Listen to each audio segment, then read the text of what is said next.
storm had passed, leaving behind a silence heavier than any rain. Arthur stood on his wooden porch, surveying the devastation. Where vibrant green corn once danced, only a vast, suffocating blanket of gray mud stretched endlessly across his flooded fields. His life, his legacy, was buried under a foot of silt. Arthur, a third-generation farmer at 65, felt a bone-deep fatigue that sleep could not fix. He had poured every last cent into this season's crops, a gamble now lost and destroyed. His family had survived the Dust Bowl and droughts, but he feared he would be the one to break their chain.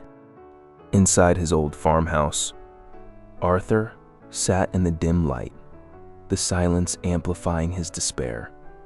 Bills piled high, and the bank called relentlessly.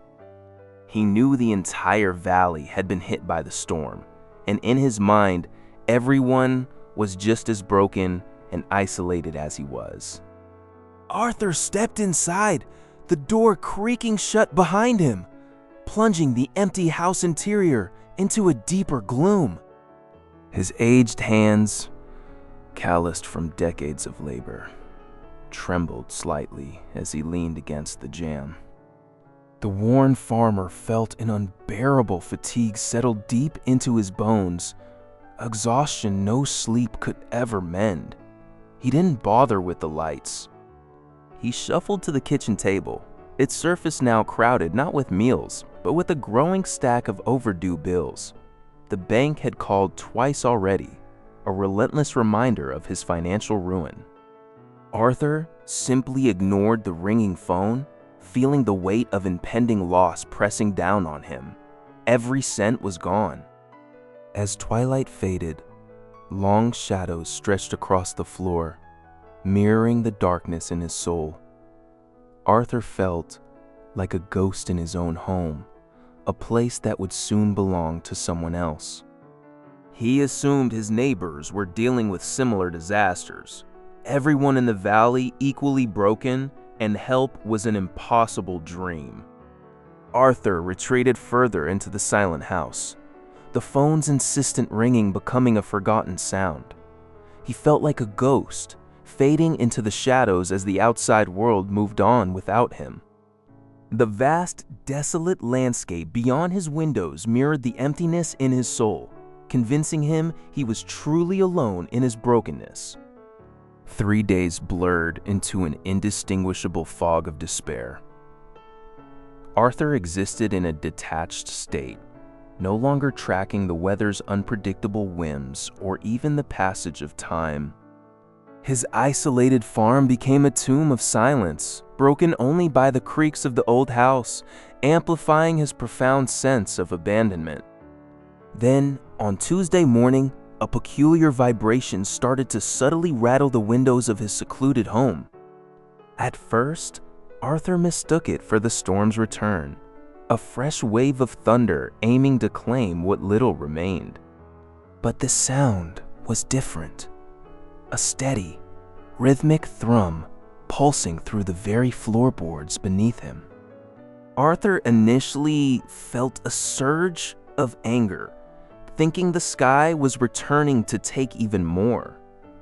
But the rhythmic thrum pulsing through his floorboards was distinctly different from any thunder.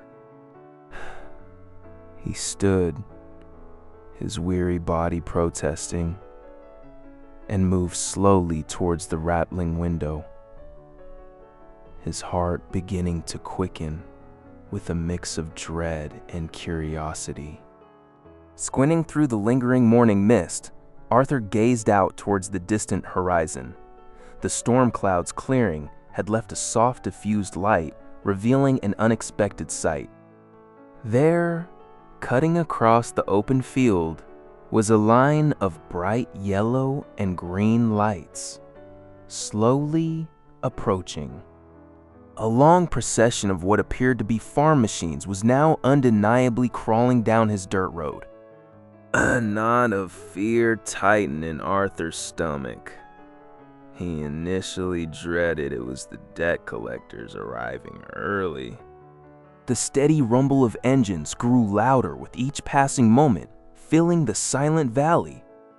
A knot of fear tightened in Arthur's stomach as the lead tractor veered from the dirt road, turning sharply into his farm gate.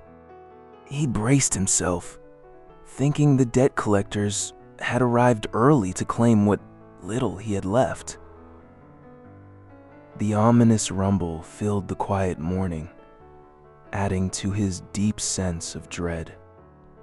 But as the machine drew closer, a flicker of recognition cut through his fear. He saw the familiar dented fender and the faded paint on the lead tractor. It was Silas, his neighbor from 4 miles away, a man who himself had suffered great loss in the storm. Behind Silas, the procession continued, with the young Miller boy following on a tractor that dwarfed him. One by one, engines roared into Arthur's yard until nearly 20 machines idled in a wide circle. The overwhelming sight transformed his despair into stunned disbelief. Arthur stepped onto his porch, squinting against the harsh glare of the headlights. The morning mist still hung heavy, but the sight before him was undeniable, a full community gathering. Nearly 20 machines idled in his farmyard, a silent circle of support. No one spoke, yet their presence was a powerful, unspoken question and answer rolled into one. From the lead old tractor, Silas finally dismounted. Without a word, he reached into his cab and tossed a heavy bag of seed onto the ground. It landed with a soft thud, a stark contrast to the roar of engines. This simple act conveyed more than any speech, an immediate, practical gesture of unwavering solidarity and hope. Following Silas's lead, other men and women began to emerge from their vehicles. They moved with silent efficiency, an impromptu army ready for battle against the mud. Without asking permission, or even if Arthur was okay, they simply turned their mighty machines towards the devastated field, ready to work. With a deafening roar, the heavy machinery sprang to life, cutting through the thick, gray mud. Tractors moved systematically across the devastated landscape, their powerful engines turning the earth. The suffocating silt slowly gave way as the collective effort to reclaim the land began in earnest for Arthur. This was the true sound of hope.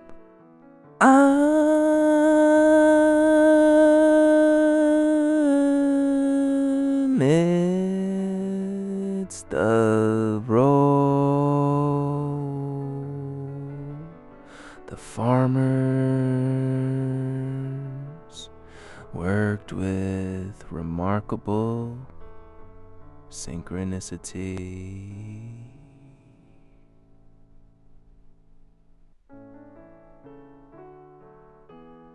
They moved with silent efficiency, meticulously tilling the muddy field and planting precious seeds, transforming the landscape inch by inch. Each pass of the heavy machinery and every careful placement of a seed was a profound act of collective determination against overwhelming odds, a true group effort. Throughout the day, a visible transformation unfolded across Arthur's fields. The suffocating gray mud, once a symbol of ruin, was systematically turned back into rich, dark, fertile earth. Rows began to emerge, perfectly straight and true, promising future growth and erasing the devastation of the storm. The combined effort was truly breathtaking. The setting sun cast long shadows over Arthur's newly replanted field. Every row was now perfectly straight, the rich, dark earth, a stark contrast to the gray mud that had covered it. This renewed soil, a testament to cooperative work, brought an overwhelming mix of relief and awe. As neighbors loaded their equipment, Arthur tried to speak, but emotion choked his words. Silas, sensing his gratitude, simply placed a muddy hand on his shoulder, a silent gesture of support. "In this valley," Silas affirmed, "no one faces the flood alone." This profound community farming effort resonated deeply. Arthur watched their taillights disappear into the twilight. The flood had taken his crop, but it had revealed something profound: the strength of the human spirit and the ground beneath him. He was part of something no storm could ever wash away. His renewed faith in people was the true treasure. As the last piece of equipment was loaded, Arthur shared quiet, knowing looks with his departing neighbors. Silas offered a firm handshake, a silent understanding passing between their muddy hands, sealed with a shared smile. It wasn't just a farewell, it was a powerful, unspoken promise of enduring support in their rural community. Silas's simple wisdom that in this valley, no one faces the flood alone, resonated deeply, far beyond the initial shock. Arthur watched other neighbors talking, their easy camaraderie and collective efforts solidifying the true strength of their rural community. It was a tangible bond, proven in the mud and the labor. As the last taillights disappeared and the sunset silhouettes faded, Arthur felt a profound shift within him. The water had stripped him bare, but his neighbors had clothed him in renewed hope and faith. He realized that this shared spirit was the real foundation, one no storm could ever wash away. After the last taillights vanished, Arthur stood alone in the quiet dusk. The once barren field, now replanted, stretched before him, a testament to shared effort. He hadn't just watched his neighbors leave. He had witnessed the powerful spirit of a community that refused to let anyone fall.